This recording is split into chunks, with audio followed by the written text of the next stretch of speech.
Humans are definitely not going away when it comes to AI. It's enhancing it. So many of my clients don't have the time to follow up with prospective or existing patients. We got to do something. And that's why AI comes into play. Hello, everybody, and welcome to the latest episode of the Raving Patients Podcast. As you know, I'm your host, Dr. Len Tao.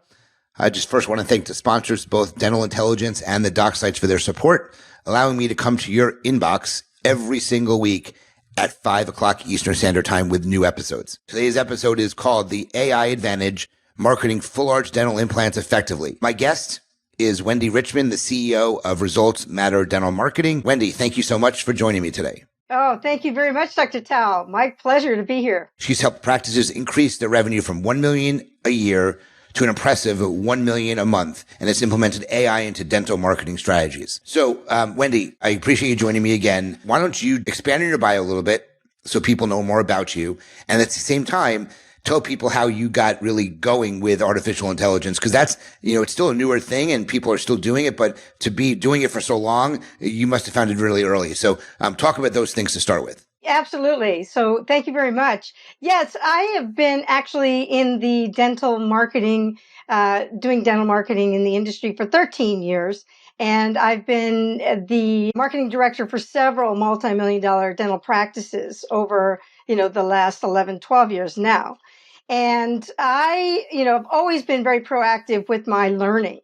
And one of the things that kind of got me to be able to be so successful with my clients very quickly was that I never stopped learning. And I got certification after certification after certification from digital marketer, for example. That was the initial piece that I was missing when I first stepped in to dental marketing.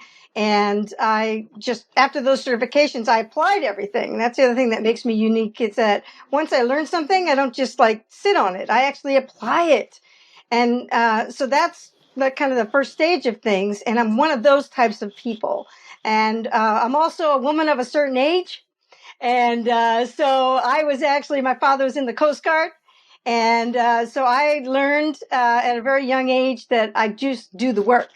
And that's something else that makes me unique and different is that I actually do the work and I'm still doing the work. I still have clients where I am their marketing director, even virtually, because I just know what needs to be done. So now that kind of brings me up to, I'm always proactive with my learning. And once I had found out about AI, I was just I was drawn to it. I'm like, oh my gosh, I couldn't believe what at that time could be done. And so I love learning technology. I'm a technophile. I've got probably 15 pieces of technology all around me right now. And I've got 3 different screens. I got a huge screen with a whiteboard. I mean, I just got everything. I love it because every time I learn something new, I can bring it back to my clients. And so when AI came around, I first dug in and I took training. I took a course. I learned, step by step. And then I learned all the different ways that you could use AI. And the more I got sucked in. I couldn't stop. I still can't stop because I'm like, what can I do now that I couldn't do last week? And it just gets better and better and better. And again, learning is one thing, applying is something else. And so that's where I took the learnings. For example, I can now create any kind of image. So I'm big on the ideal patient avatar. Okay, especially when you're talking full arch. You've got to know who your ideal patient is. Who says yes to you in the office? Okay, every office is different. Every part of the country is different. But most offices don't know this. They don't sit and think about who is their ideal avatar patient that is accepting our treatment right now, especially on full arch side. So, for example, once I can walk my clients through that, then I can go, okay, what assets do we need? Photograph, right? So I can create an image, an AI image of, say, for example, an ideal avatar would be a woman 50 years old, okay? And maybe she's African American. Okay, great. So I now know, okay, I can put that into certain AI platforms and I can produce a really nice looking image of a woman that fits that. I can now put together articles. I can put together blogs. I can put together ebooks, all artificial intelligence, all based around this ideal avatar, what she's thinking, why she's considering this. Okay, so and so there's that. Then I can do audiobooks. I can use an AI avatar. So I can have a woman, an African American woman who's 50, be the avatar talking to a prospective patient with a video. And then, of course, there's the AI chat, which is tremendous. So I can put that on someone's website, and the chat can be trained to talk to all prospective patients and existing patients. And, we can do reactivations. I mean, there isn't anything at this point on the marketing side that cannot be done, in my opinion, in AI. And it's just a matter of, okay, how can we use it? What asset do we need or resource do we need? And how can we put that all together based around the ideal patient avatar? One of the things you said here, and I appreciate you bringing it up, was that you took classes, but you basically implemented, you took action. And people who know me, I always talk about education without action is just entertainment. And if you don't implement, it is literally just entertainment, where you actually took action and look where things have gone. So obviously AI is a very big part of your life. It's a very big part of the dental industry and growing every single day with new products coming out. So one of the things is I know there is a massive opportunity to help create content from the artificial intelligence stuff that's out there. So I'm curious. One is I want you to talk about that and the amount of content that's available to be created. I know you talked about some of it already, but also, is there any concerns with that everything's going to be artificial intelligence and it's not going to be, written by humans anymore? So talk about that. Talk about where you think, what possibilities there are and if there are any concerns related to that. Sure, absolutely. Well, there's two parts to it. A lot of times there's just not enough content being created in general, so it doesn't get done. If you actually have access to an AI, then you can get some content done. So that's one thing. We don't just let the AI run wild. You still have a person reading it, vetting it, making sure that it's right and tweaking it so it sounds like it's from your practice. So humans are definitely not going away when it comes to AI. It's just, I believe, it's enhancing it. Because even, for example, doing like an AI chatbot, a lot of times you'll pay another company to talk to someone through the chat, but we don't know if they're really there or do they have automated text going back out to them. We don't know how much of that is real anyway. And if the AI can actually talk back and forth with someone and answer their questions better, I mean, I have so many of my clients don't have the time to follow up with prospective or existing patients. And so we got to do something. And that's why AI comes into play. As far as, I think that you can, if you use it correctly, and I have no problem creating an AI avatar image. I have no problem with any of those things because what am I doing? Otherwise, I'm paying another company that already has images and I'm going to pay to use their images. So we're all using the same images. Okay. So there's another thing. And if I pay an artist, doesn't mean I wouldn't have content created by a human coming to my office, taking pictures, taking videos, doing all those types of things of what's going on in the office. So you can combine them both and elevate, tremendously. One of the other questions was, is there any concerns that, and I know there are some concerns right now with even ChatGPT, which is a very basic artificial intelligence, and Google has issues with it already. Do you see any concerns with everything being generated through non-humans, I guess you can say to some extent, and artificial, with the way Google's aggregating or looking at the data and obviously giving the top rated people, or who they feel is the most credible people higher ranking? Is there any concerns there with how they're going to be looking at that? Well, I think everything changes. There's nothing set in stone at this point when it comes to Google or any of the platforms.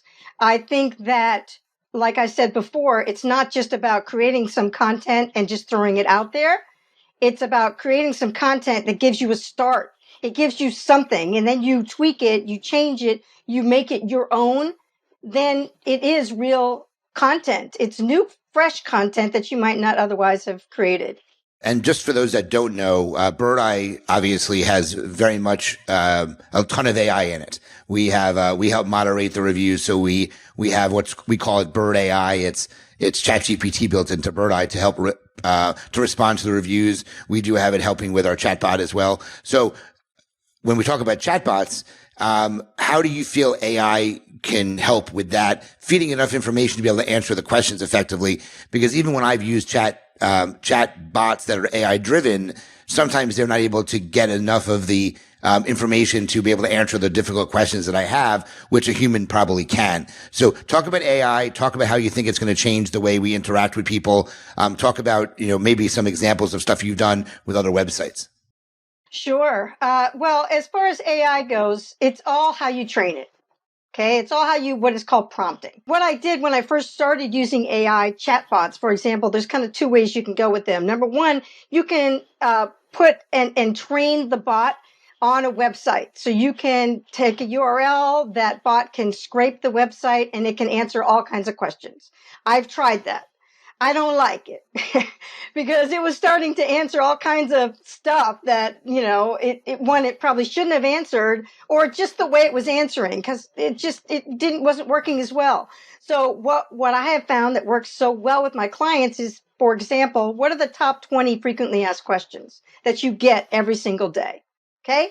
And building those in, as well as how you would like them to be answered.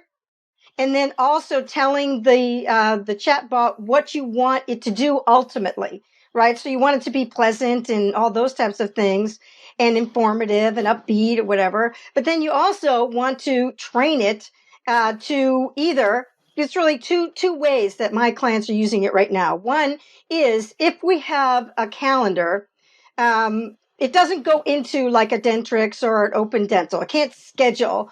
But what it can schedule is through an external calendar that it's attached to. So if the practice is pro that and gets it, that it's about volume of people as much as anything else, the chatbot could actually fill a schedule very, very easily.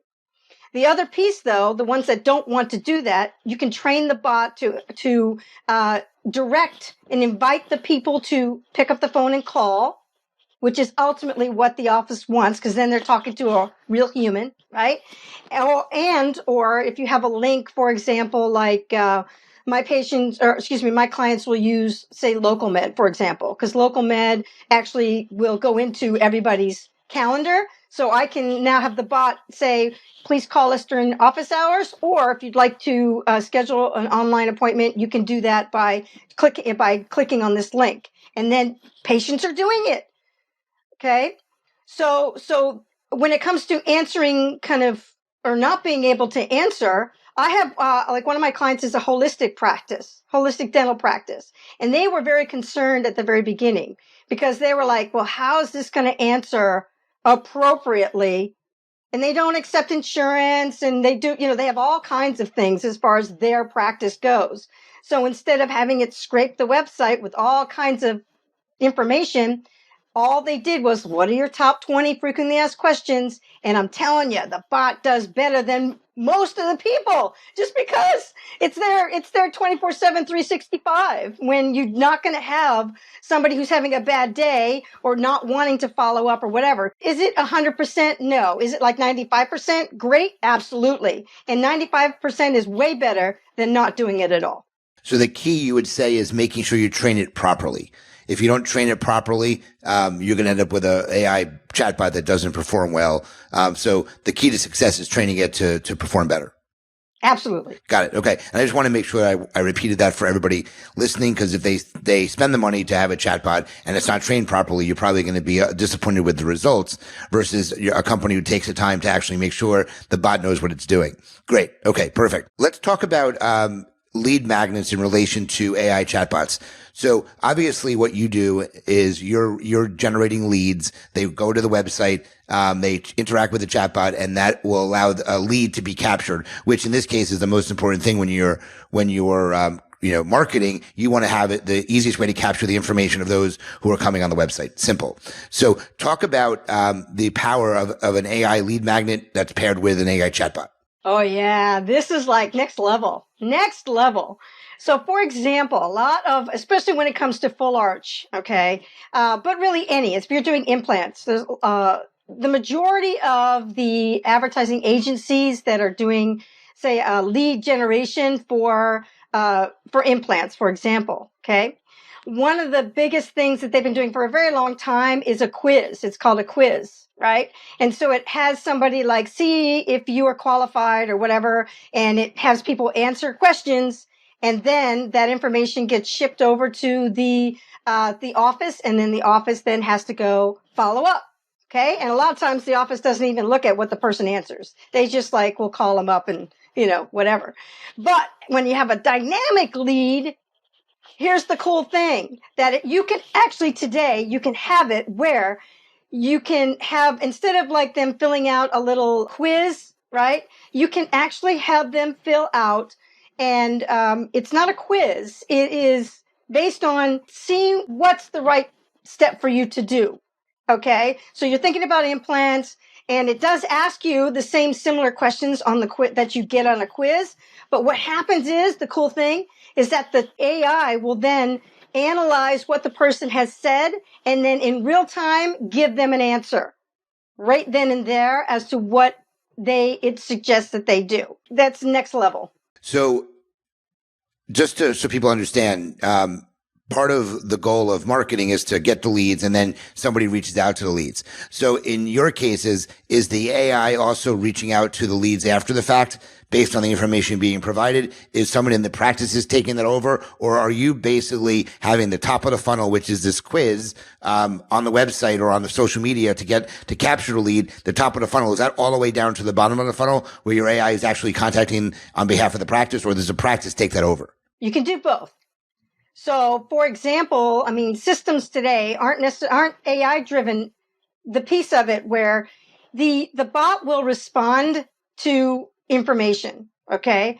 So you just have to ask it a question. But once that person fills out that dynamic lead magnet, then the information is spit out to them, right? It's given to them right there in real time. And then it asks them a question as part of the follow-up answer.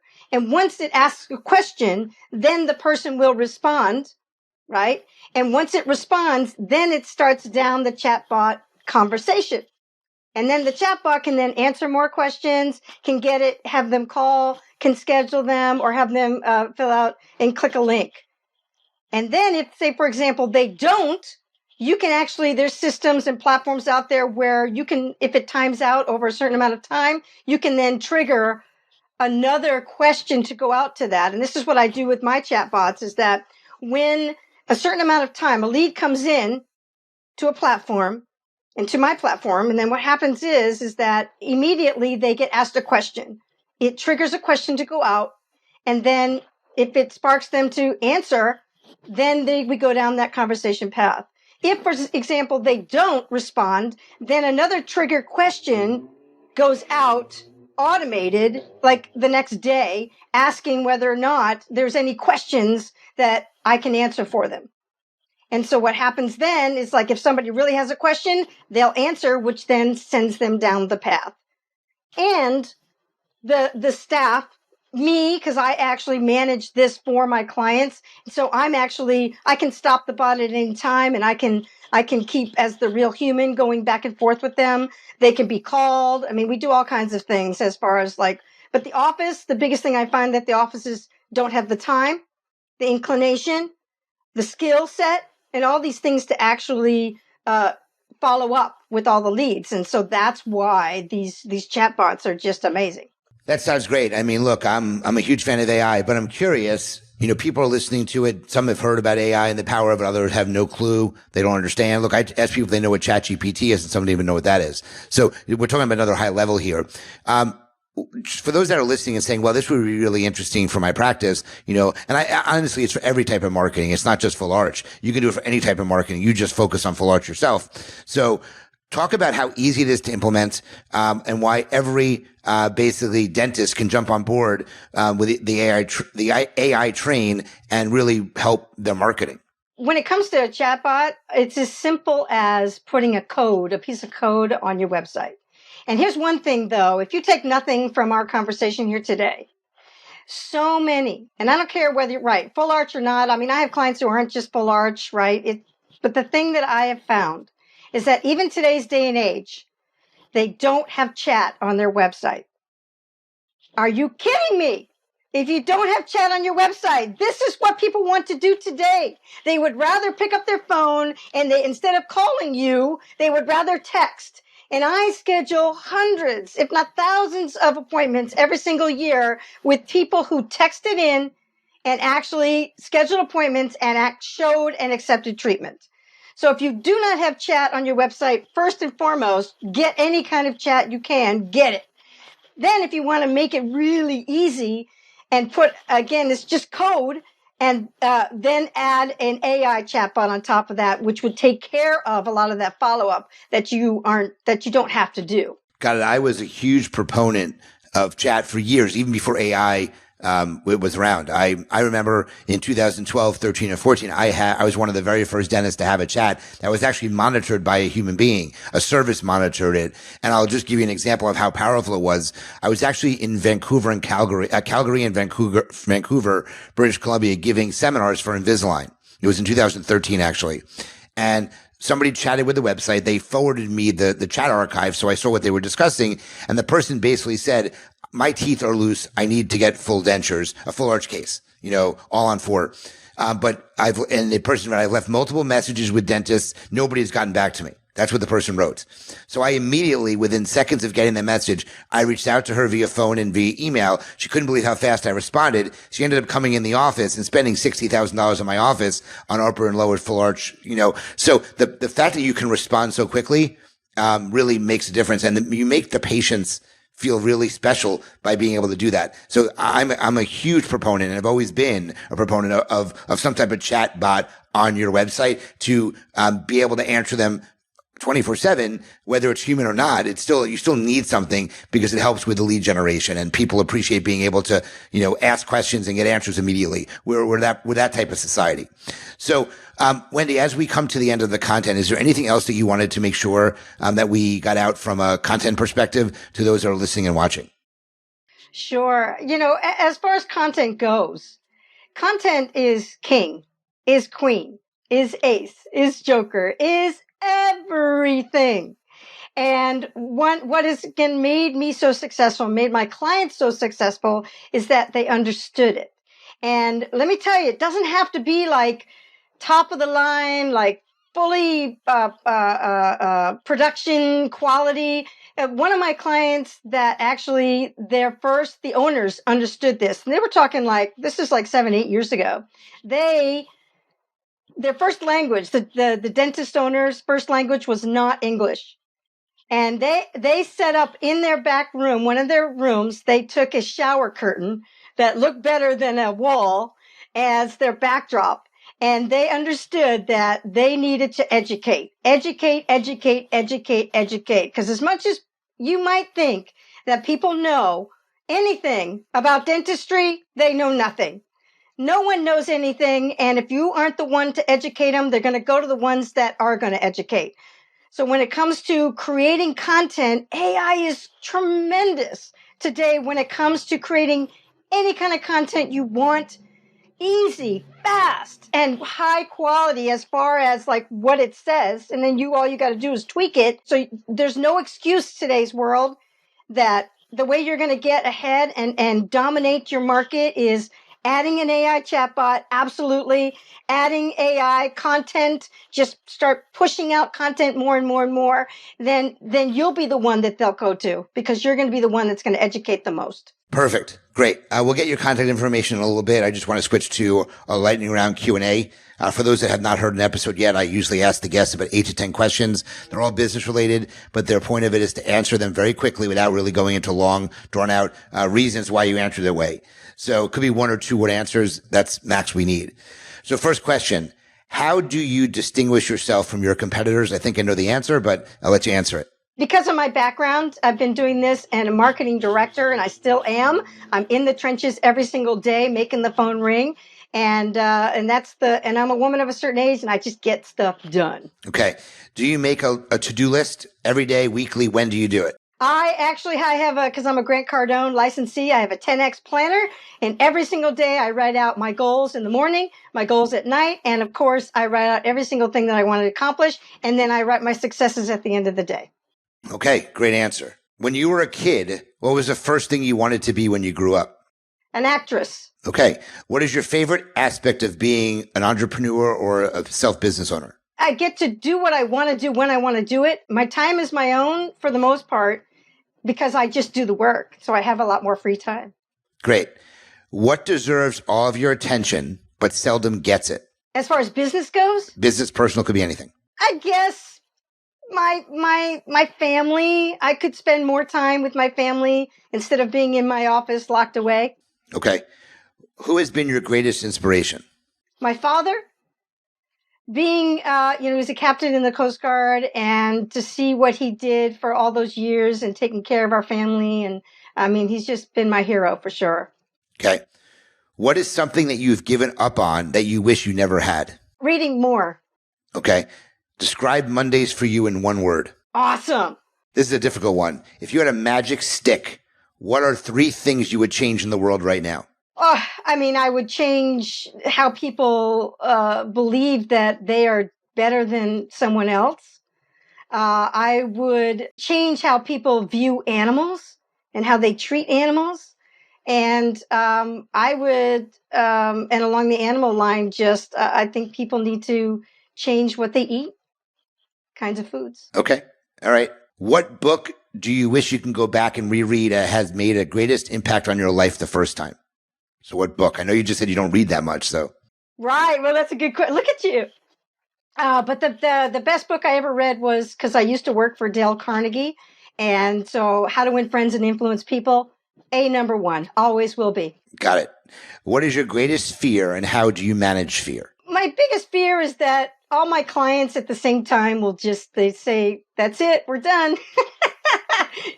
And so every day, that's why I continue to get better and better and better, and always learning and adding more skill sets. So no matter what, I don't have to ever worry about work again, because always be someone I can help. Perfect.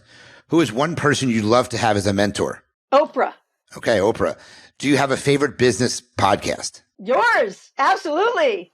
Of course. I know you were a fan of my podcast, so I appreciate that. Of course. Absolutely. Last question, and it could be either personal or business. Okay. What is one subscription that you cannot live without?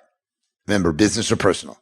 The one that I can't live without is probably the video creator that helps me create all my clones. Okay. Most people would say Amazon or something like that, but that's fine. Oh, yeah. So, I tried to make it easy on you. You went for a really hard one there. So Wendy, thanks for taking part in that. You did really good answering those questions. How can people reach out to you to find out more about how you can help them? Sure, absolutely. Well, a couple of ways. Number 1, you can go to my AI website, which is ai.resultsmatterdentalmarketing.com. And, or you can reach out via email, contact@resultsmatterdentalmarketing.com. Perfect. And your focus is full arch marketing for dental implants. But if someone has a question related to AI, would you be willing to help them as well?